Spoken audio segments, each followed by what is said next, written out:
आणि तिसरे आहे आमचे संत.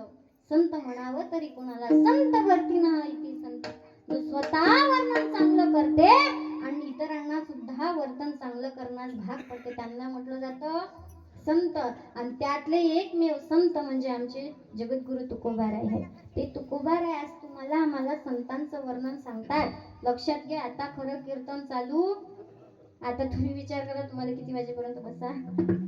मी काही नाही, मी कालच हॉस्पिटल मधून आली, ऍडमिट होती कालपर्यंत. मस्त सकाळ संध्याकाळ सलाईना घेतल्या आणि इथं आली, म्हणून आता मला चांगली एनर्जी. आता तुम्ही तुमचं पा बघा, जगद्गुरु तुकोबाराय आपल्याला संतांचं वर्णन सांगतात. पण संतांचं जो वर्णन करतात त्यांचाही काहीतरी अधिकार असावा ना बाबा. जगद्गुरु तुकोबारायांचा अधिकार बघावा तर किती अधिकार आहे. तुकोबारायांनी ज्या पाऊल वाटेनी चलावं बाबा, त्या पाऊल वाट्याच्या कणांनी, धुळींनी, मातींनी, दगडांनी सुद्धा विठ्ठल विठ्ठल म्हणावं. नवे नवतं महाराजांच्या पायाच्या ठसनी सुद्धा विठ्ठल विठ्ठल म्हणावं. या पुढेही जाऊन सांगे तुकोबारायांचा अधिकार, तर तुकाराम तुकाराम नाम घेता कापेयम. तुम्हाला आम्हाला यमाचं नाव ऐकल्यानंतर कंप सुटावा बाबा, पण त्या यमाला ज्यांचं नाव ऐकून कंप सुटतं तुकाराम तुकाराम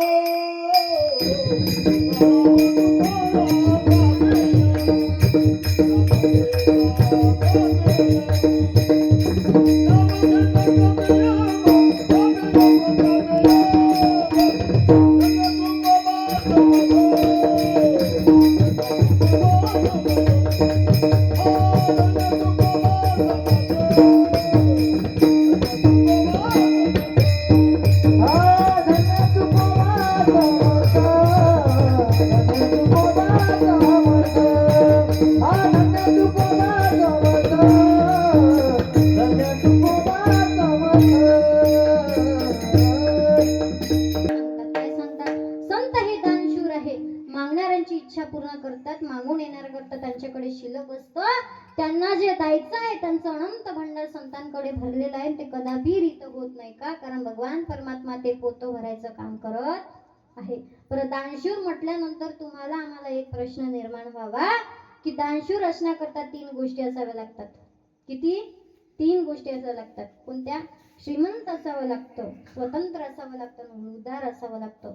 या 3 पैकी एक जरी गोष्ट नेऊन असली ना बाबा तर तो दानशूर ठरत नाही. एखाद्याकडे औदार्य आहे, काय हे औदार्य आहे, ऐश्वर्य, पण जर परतंत्र असेल तर परतंत्र असलेला औदार्यपूर्ण आणि ऐश्वर्य संपन्न असून सुद्धा काही फायदा नाही.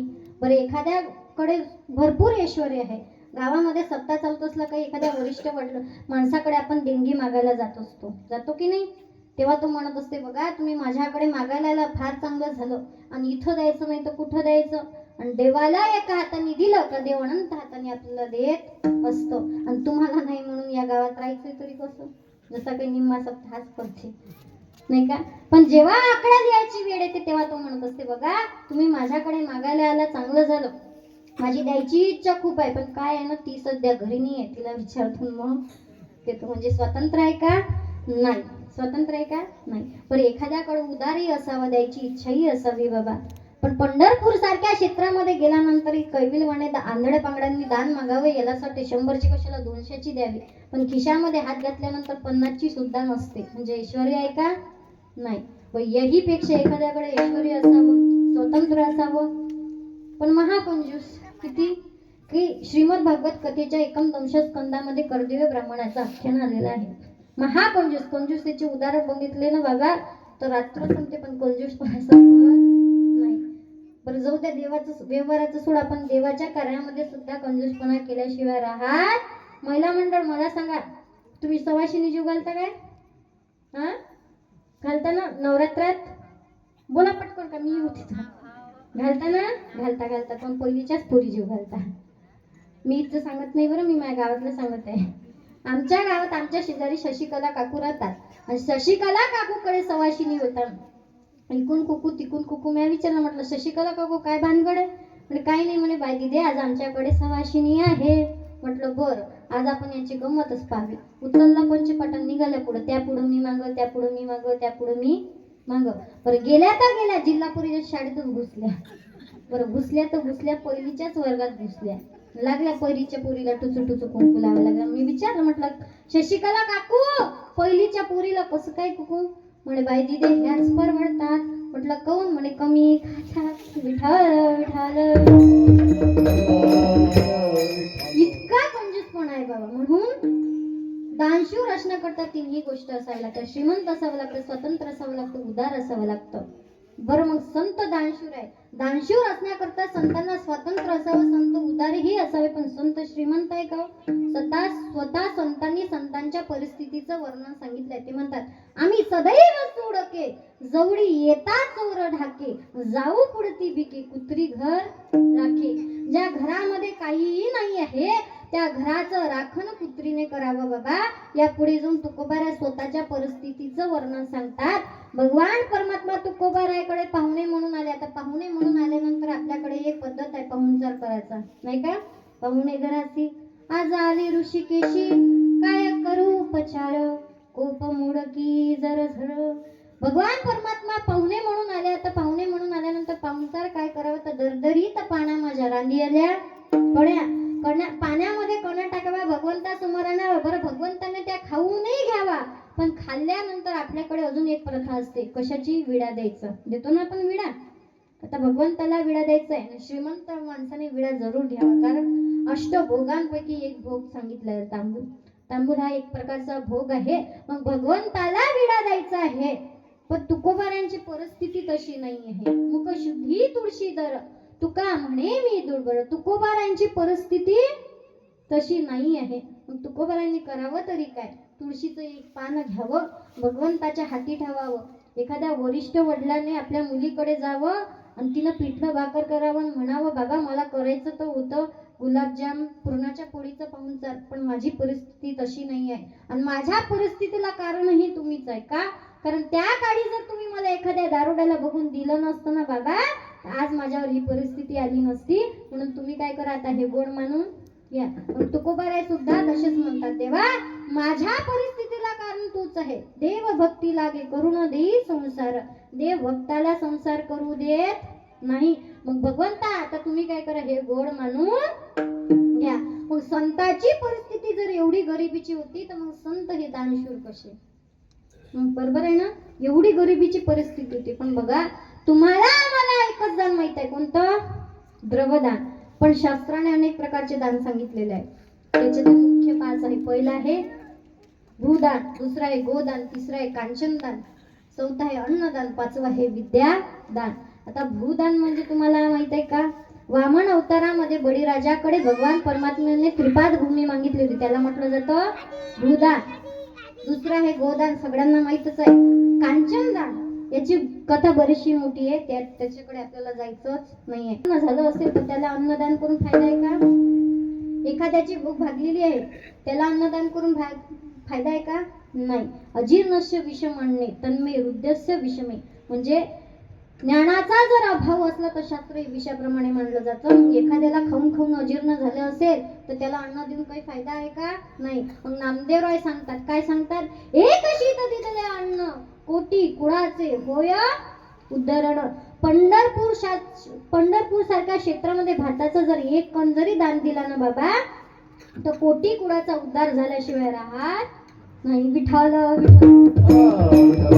दान केलं पाहिजे का हो? बरं, अन्नदानामध्ये बाकीच्या दानामध्ये फरक आहे बाबा. काय? बाकीच्या दानात आणि अन्नदानामध्ये फरकही आहे. पण ऐका, मग तुमच्या संत महात्माने अन्नाचं दान केलं म्हणून ते दानशूर ठरले का हो? पण त्यांची तर परिस्थिती गरिबीची होती.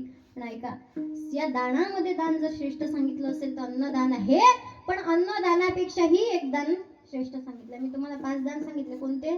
ग्रंथामध्ये वर्णन आहे, अन्नदानात परम नास्ति विद्यादानं ततोधिकम अनेन शनिक तृप्ती यावत जीव तू विद्याय. अन्नदानाला नाश आहे, विद्यादानाला नाश नाही. आज नको नको म्हणणारे लोक उद्या परत विचारतात, का हो रात्रीचं थोडंसं आहे का? म्हणजे अन्नाने काय होते? तात्पुरती भूक भागते, पण विद्यादानाने कायमची भूक भागते. बरं, बाकीच्या धनात आणि विद्यादानात फरक आहे. किती फरक आहे? आजकाल या जगामध्ये विद्येशिवाय काहीच होत नाही. ज्ञानाशिवाय कुठलीच गोष्ट होत. प्रत्येक गोष्टीला ज्ञान लागतं. महिला मंडळ तुम्ही घरात स्वयंपाक जरी करत असाल पण 10 जणांचा स्वयंपाक करायला किती मीठ टाकावं किती चटणी टाकावी याचं ज्ञान लागतं की नाही. हा, आता आमच्या इथं मृदुंगाचार्य महाराज आहे. ज्ञानाशिवाय झालं का नाही. त्यालाही कष्ट लागतात, बोल पाठ करावा लागतो, रियाज करावा लागतो. या सजीव चांबड्याने त्या निर्जीव चांबड्यावर बाबा थाप टाकावी लागते, प्रॅक्टिस करावी लागते. तेव्हा कुठं त्यांनी थाप मारल्यानंतर तुमच्या आमच्या कानाला तुमच्या आमच्या अंतकरणामध्ये जातं. पण ज्ञानाशिवाय झालं का नाही. त्यांनी मेहनत केली तेव्हा कुठं तुम्ही त्यांना 15-15 20-20 हजार रुपये देता आहे का नाही. म्हणजे केला इशारा जाता जाता. आमचे गायनाचार्य महाराज आहे, ढोले महाराज. ज्ञानाशिवाय झालं का. रागाचं ज्ञान लागतं, गळ्याला ताण द्यावा लागते. तेव्हा कुठं त्यांनी स्वर काढल्यानंतर तुमच्या आमच्या कानाला गोड लागते. आमचे ठाकरे बाबा सुद्धा. पण ज्ञानाशिवाय झालं का नाही. प्रत्येक गोष्टीला ज्ञान लागतं. सौंदवाले दादा आहे, 4 मशिनी असतात, एकटाच माणूस असते पण आवाज मात्र क्लिअरच आहे. काही ठिकाणी बाबा इकून भोंगा तिकून भोंगा, खाली 4 साऊंड असते पण महाराजांनी बोलली तर माणसाचाच आवाज असते. पण इथं तसं नाही. चांगलं आहे, कारण ज्ञान लागतं त्याला सुद्धा ही ज्ञान लागतं. कीर्तन करायला सुद्धा ज्ञान लागते. तुम्हाला असं वाटतं यायचं बरं आहे, 9 वाजता पेरते ना 11 वाजता खिशात, पण तसं नाही, त्याला सुद्धा ज्ञान लागतं. आता पहिल्या दिवशी सप्ताहामध्ये कीर्तन असावं बाबा. लोकांना विचारलं का रे कसं झालं कीर्तन, विचारतोच ना आपण. पहिल्या दिवशी कीर्तन झालं, लोकांना विचार का हो कसं झालं कीर्तन, महाराज स्वरातच नव्हता बुवा. मग दुसऱ्या दिवशी कीर्तन झालं, मग विचारा का हो. मग दुसऱ्या दिवशी गायनाचार्य सांगितलं, मग विचारा का हो आज कसं झालं कीर्तन, नुसतं गायनातच घातलं बुवा. मग तिसऱ्या दिवशी थोडस गायनाचार्य चिंतनीय दोन्ही सांगितलं, मग विचारा का हो आज कसं झालं कीर्तन, महाराज स्तोत्रच होता बुवा. मग 5व्या दिवशी झालं, 7व्या दिवशी कीर्तन झालं, मग विचारा का हो आज कसं झालं कीर्तन, खेळ मांडला बुवा. ओ झालं तरी कसं, आपण बोलावून ताप करून घ्यावं नाही का, काही असतात. मग एखाद्या दिवशी माझ्यासारखी सांगा, मग विचारा का हो आज कसं झालं कीर्तन, महाराज बुटकाच होता बुवा.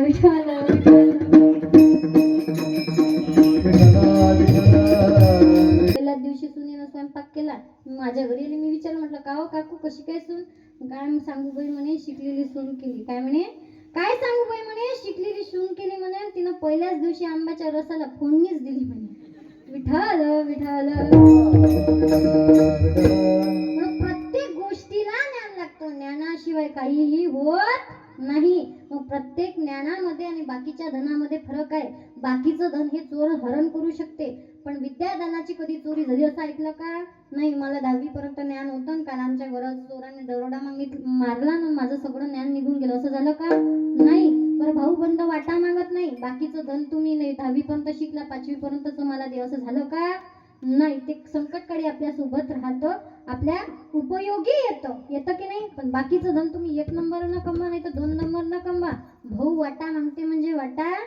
बरं बाकीच्या धनाचा ओझ आहे, ज्ञानदानाचं ओझ ते कायम रूपी आपल्या सोबत असतं.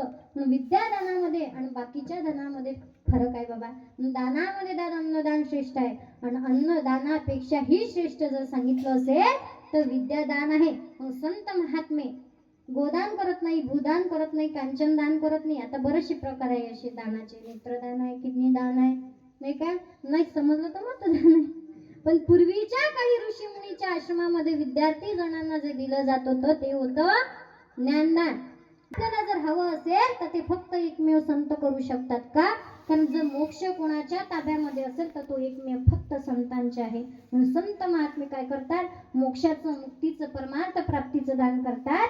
असं म्हटल्यानंतर लोकांनी तुकोबारायांना प्रश्न केला का हो तुकोबाराय, तुम्ही म्हणता तुमच्या संत महात्मे मोक्षाचं मुक्तीचं परमार्थ प्राप्तीचं दान देतात, हे आम्हाला कळावं तरी कसं.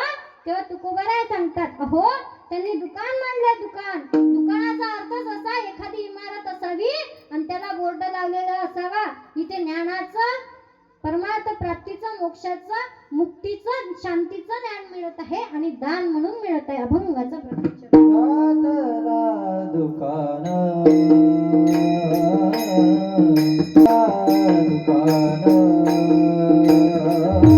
संत उदार उदार भरले मोठ्या दुकानामधून संत महात्मे दान करत आहे. पण लक्षात घ्या, दान या शब्दाला अत्यंत पवित्र आहे.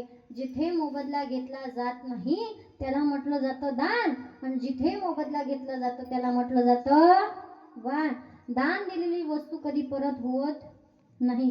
बघा, एकदा का तुम्ही कन्येचं दान केलं त्याला नावच कन्यादान आहे. कधी कधी परत होत नाही. बघा, बापाने पाणी सोडलं त्या दिवसपासून त्या पोरीची जबाबदारी, बाप त्या ऋणातून मुक्त होऊन जाते आणि तिची जबाबदारी तिच्या पतीला दिली जाते. ज्ञानोबाराय वर्णन करतात, आपण आजी विळून दुहित की म्हण मम म्हणे पिता, तो सुटती पती ग्रहिता जावाई शिरके. ज्या दिवशी ज्या टाइमाला बापाने हातावरून पाणी सोडलं त्या दिवसपासून कन्या त्या जवायाला दिली, त्याची जबाबदारी तिच्या पतीला दिली. मग एकदा दिल्यावर कन्याचं दान परत होत नाही. त्याचा मोबदला घेतला जाते का? नाही घेतला जात बाबा. आणि माझी विनंती आहे तुम्हाला, एकदा का तुम्ही तुमच्या पतीच्या घरी गेले महिला मंडळ, बरं का, एकदा तुम्ही तुमच्या सासरी गेले का सर्वस्व सासऱ्यांना, सासूंना, पतीला म्हणायचं आपला पती म्हणजे आपला स्वाभिमान. काय असते? आपला पती म्हणजे आपला स्वाभिमान असते. आपलं सासर म्हणजे आपलं सर्वस्व असते. आपलं माहेर भलेही किती श्रीमंत असू द्या, पण माहेरच्या श्रीमंतीवर उड्या मारत जाऊ नका. काय करत जाऊ नका? उड्या मारत जाऊ नका. सासर गरीब आहे म्हणून माहेरचा लाड करूच जाऊ नका, आणि माहेर श्रीमंत आहे म्हणून 6-6 महिने राहत जाऊ नका. किंमत राहत नाही त्या बाईला. काय नाही राहत? किंमत राहत नाही बाबा. पण आजकालच्या, भलेही तुम्हाला नाही गीता वाचता येत असेल, ज्ञानेश्वरी वाचता येत असेल बाबा, पण निदान आपली पतीची, आपल्या सासू सासऱ्यांची तरी सेवा करावी का? तुका म्हणे पतिव्रता जिची देवावरी सत्ता. आता तुम्ही पाहिजे, मी असं सांगितलं म्हणून घरी जाऊन यायला देवारातच बसू नका. असं करू नका. पण आजकालच्या बायांचं असं झालंय बाबा, यांच्या भांडणाला कारणच नसते. कोणत्या कारणावरून भांडण सांगता येते का? अजिबात येत नाही. त्या दिवशी आता तू म्हणून तुझे तर झालं नाही, तुले कसं काय माहित, पण घरोघरी मातीच्या चुली. आमच्या घरी आमची आई आहे, बाबा आहे. त्या दिवशी आमच्या आईनं सहजच बाबांना प्रश्न केला. म्हणे होय हो म्हणे, तुम्हाला एक प्रश्न विचारू काय म्हणे. आता आमचे बाबा हुशार, म्हणे विचार म्हणे, पण तुम्हाला राग तर नाही येणार ना म्हणे. तो आता बाबा आमचे लय हुशार. आमचे बाबा म्हणते आतापर्यंत आला असतं तर एकटाच नुसतं राहिलं काय. म्हणे विचार म्हणे. म्हणे तुमच्यात आणि बैलात म्हणे काहीच फरक नाही आहे म्हणे. काय म्हणे? तुमच्यात आणि बैलात काहीच फरक नाही आहे म्हणे. आता बाबाला असं वाटलं हे असं कोण बोलून राहिली, वाटतेच ना. पण तुम्हाला आता हसा येऊन राहिला, पण त्यावेळेस आमची वर खालीच झाली होती. म्हणे विचार म्हणे. म्हणे तुमच्यात आणि बैलात काहीच फरक नाही म्हणे. बाबा म्हणे अशी कोण बोलतो म्हणे. म्हणे पहा ना म्हणे, 1500 रुपये कोणाला? हा बोला बोला, महिलांना आहे. आणि गायले 150 रुपये का काहीतरी महिना आहे. मग बैलाला आहे काय, माणसाला 1500 रुपये का? मग पाय ना म्हणे तुमच्यात आणि बैलात काहीच फरक नाही म्हणे. पण आता आमचे बाबा लय हुशार. तू म्हणतो ते खरं आहे म्हणे, पण म्हणे सरकार आमच्यावर अन्याय होऊ देणार नाही. आई म्हणे असं कसं म्हणे, आधीपासून तुमच्यावर अन्यायच काय म्हणे. फुल तिकीट कोणाला आहे? माणसाला आहे. हाफ तिकीट कोणाला आहे? आणि तिकीटच नाही असे कोण आहे? म्हातारी आहे. मग पाना म्हणे तुमच्यावर म्हणे आधीपासून म्हणे अन्यायच आहे म्हणे. बाबा म्हणे तू बोलतो ते खरं आहे, पण सरकार म्हणे आमच्यावर अन्याय होऊ देणार नाही म्हणे. कसं काय म्हणे आधीपासून तुमच्यावर अन्यायच आहे म्हणे. सरकार हुशार आहे म्हणे. ज्यांना फुल दिमाग आहे त्यांना फुल तिकीट आहे. ज्यांना हाफ दिमाग आहे त्यांना हाफ, ज्यांना टपूरच नाही ते फुकट. विठ्ठल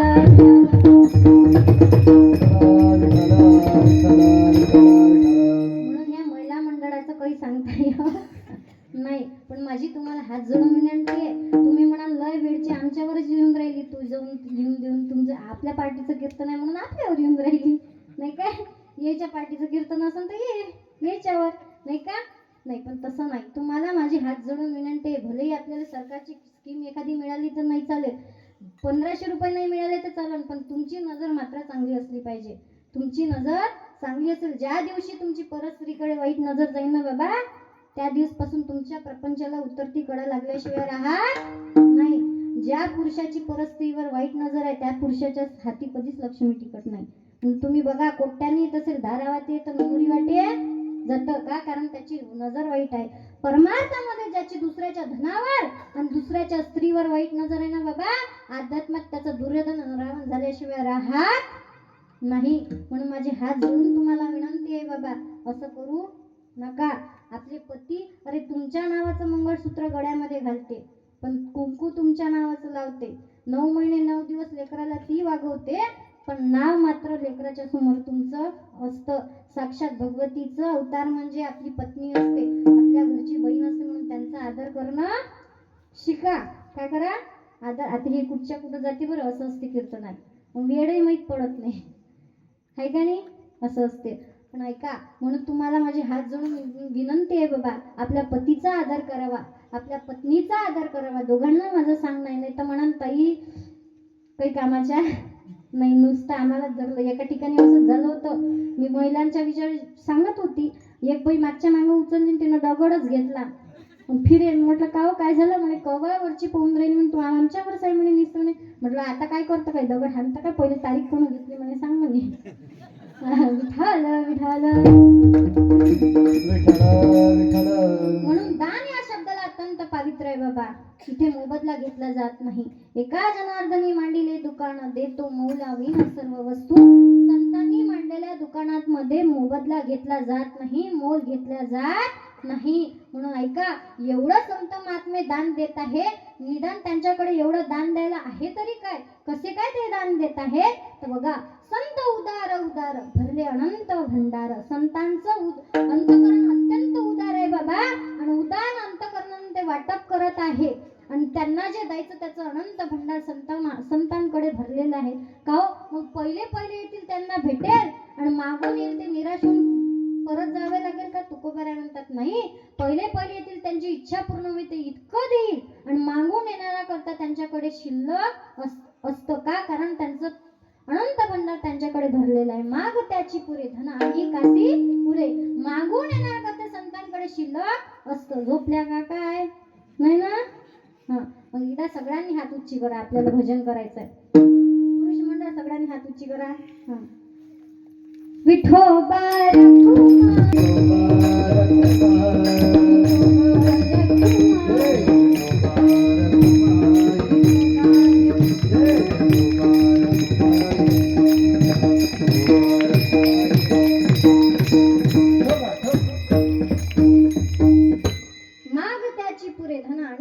मागून येणार करता संतांकडे शिल्लक राहतं.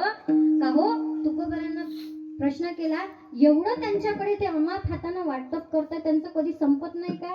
एखाद्याचं व्यवहारातलं उदाहरण बघावं, एखाद्याकडे विहीर असावी, 24 अवरची मशीन असावी, 24 तास चालू राहते, पण त्या विहिरीचं पाणी कधीच आटत नाही. 10 गावाला पाणी देते, सगळ्यांना पाणी देते, मोटर 24 तास चालू राहते, पण ते कधीच पाणी संपत नाही. मग एखाद्याने विचारावं, का रे? म्हणे त्याची 24 तास म्हणे विहिरीवरची मोटर चालू राहते, पण त्याचं पाणी कधी संपत नाही काय म्हणे?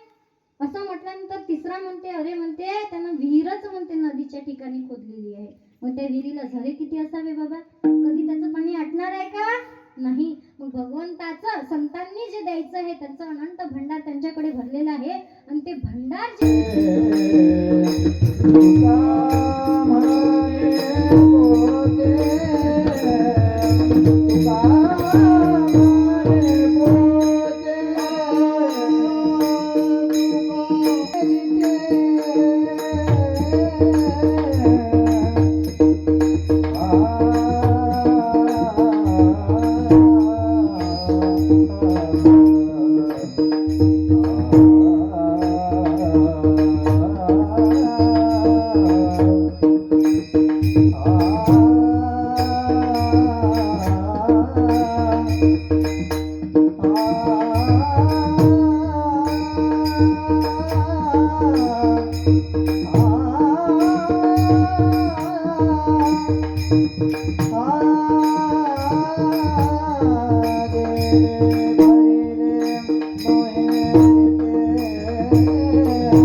मागणाऱ्यांची इच्छा पूर्ण करतात, मागून येणाऱ्या करते त्यांच्याकडे शिल्लक असतं. त्यांना जे द्यायचं त्याचं अनंत भंडार त्यांच्याकडे भरलेलं आहे, ते कदापि होत नाही. का कारण भगवान परमात्मा ते पोतं भरायचं काम करत आहे. बरं संत महात्मे दान देत आहे बाबा, मग आपल्याही मागायची अक्कल असली पाहिजे का नाही. भगवंत असो संत असो बाबा, त्यांना ते जर अमाप हाताने आपल्याला दान देत आहे, मग आपल्यालाही त्यांना मागता यावं. भगवंत असो संत असो कोणालाही दान देत, जे लोकांची विटंबना करतात, आई वडिलांची सेवा करत नाही, दुसऱ्याचे बांधव पुरते, अशा लोकांना संत असो भगवंत असो दान देत नाही.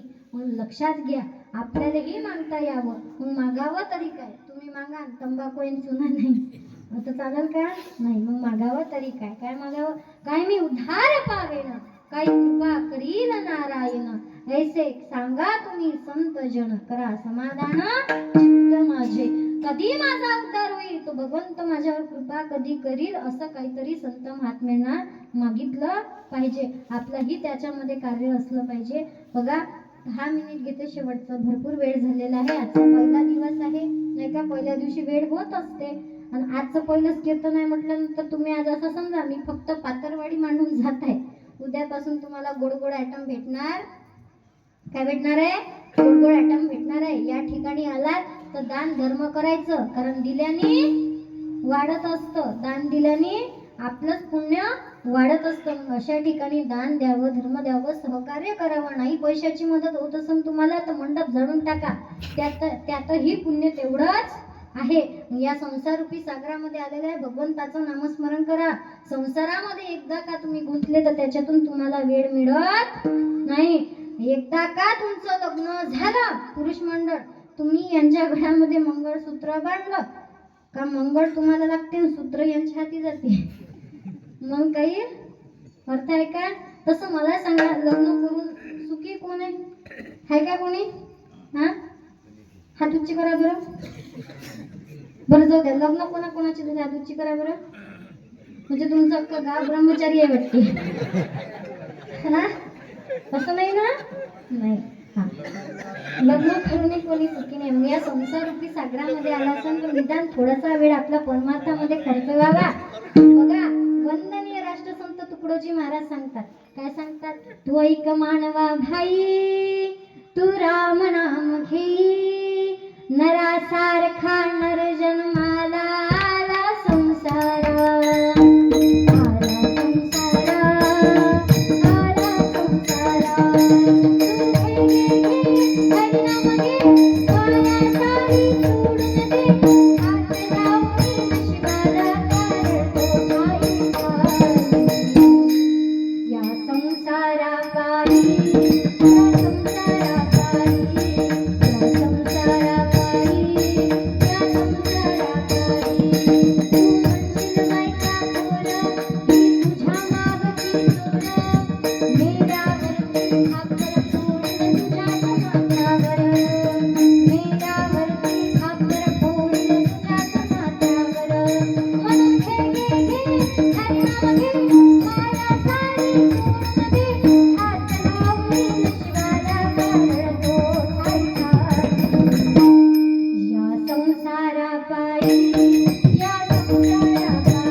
संसारामध्ये अडकलं तर त्याच्यानं आपली सुटका नाही. हा संसार